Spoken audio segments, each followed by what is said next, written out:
is Rick Prokop at Piano Power Lessons. Thank you for joining me. Today we're going to continue on with the left hand of the Chopin Waltz in C sharp minor, but this time playing what's actually written there. So if you remember in the last lesson, we started on a D flat in root position, went to augmented, came up to B flat minor in first inversion, and then chromatically came up with the D flat to a D and got to the E flat minor chord with that chromatic motion in the bass. And that comprised the first 4 bars. So what Chopin has written is different. He's using, instead of a root position D flat, he's using a second inversion D flat. So let's play this together with 4, 2, 1. And then the augmented with 3, 2, 1. And then we're just going to go to the root and the 5th of the B flat minor.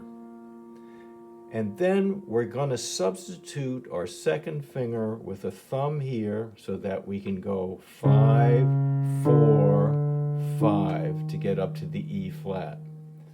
And now I'm going to integrate in the 2 bass notes, this low D flat and this mid D flat. I'm going to play it very slowly for you. 1, 2, 3. 1, 2, 3. 1, 2, 3. 1, 2, 3. 1, 2, 3. 1. And then in the previous lesson, we went from E flat minor up to an A flat 7th. And then from that point, instead of doing this positioning for this chromatic motion, he's now going to take the 3rd of the E flat minor chord, which is a G flat, and he's going to put it up here, and he's going to open the chord up. So now you have the root, the 5th, and the 3rd. And the chromatic motion is going to be happening now in the center here, like that, okay? All right, we left off on the downbeat of the 5th bar with E flat and B flat. So I'm going to take you through the next 4 bars.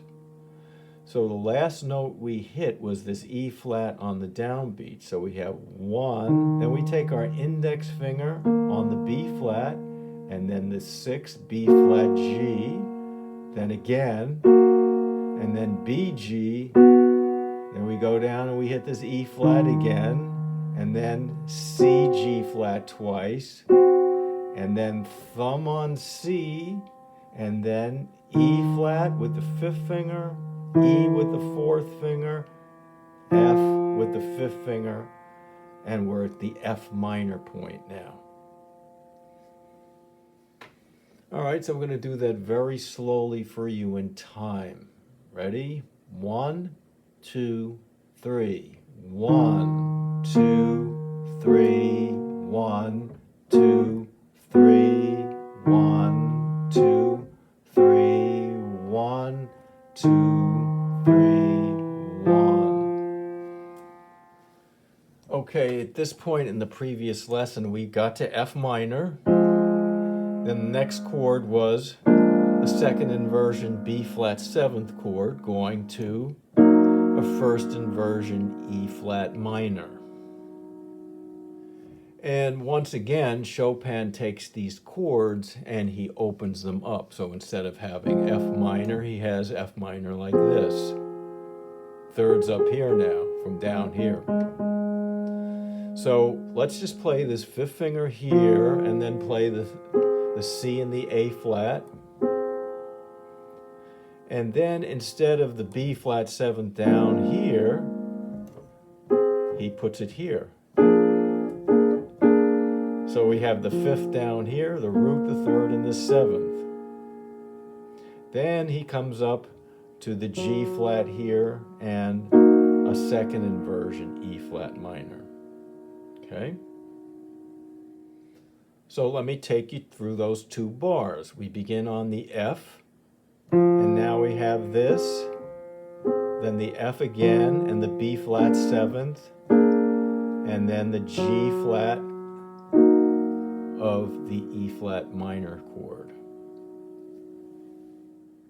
All right, from that position, he plays the E flat minor, and then he comes up to just fifths in the root. So he has the fifths as an octave, the two B flats, and the roots in the center. So he goes 1, 2, 3, 1, 2, 3.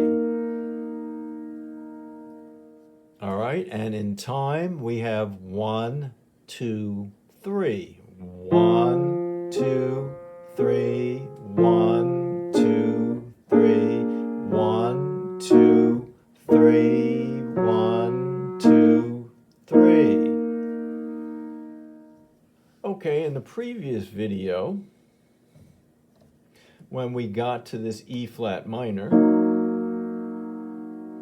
we then went to a diminished seventh chord, which brought us to a second inversion D flat major, and then a root position A flat seventh, and then back to second inversion D flat major. So now if you look down to the third line, where we're at this point,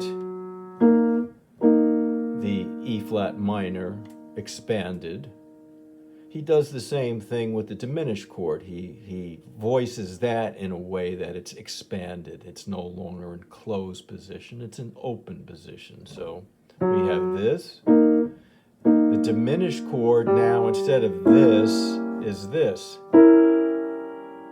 Okay? And then instead of this for the D flat, he has this. Root's up here now. It was down here. So he has the fifth, the third, and the root. All right?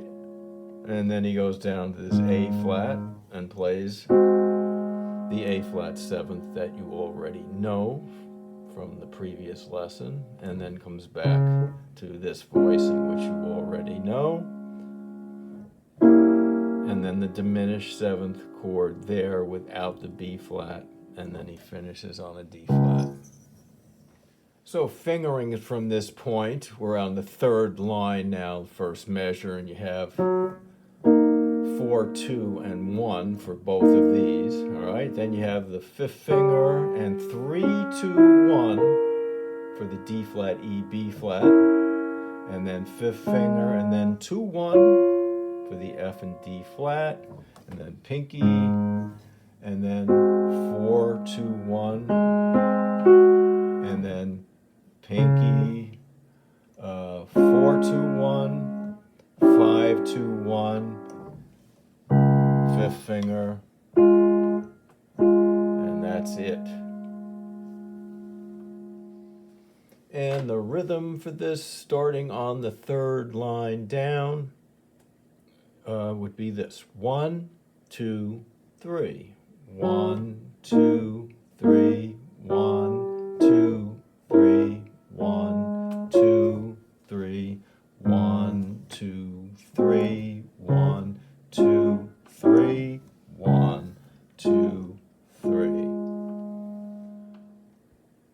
All right, I'm going to attempt to play the whole thing now with the metronome on, and with this tripod that's right to the left of my elbow. So it's a little difficult, but I'll give it a shot. Ready? 1, 2, 3. 1, 2, 3. 1, 2, 3. 2, 3. 1, 2, 3. 1, 2, 3. 1, 2, 3. 1, 2.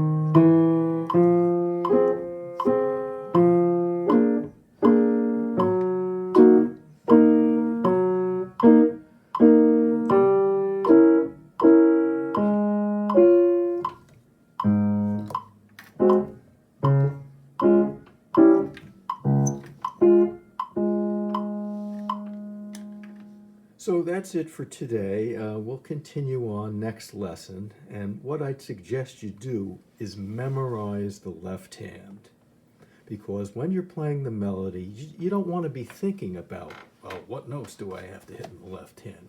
It just has to be there, okay?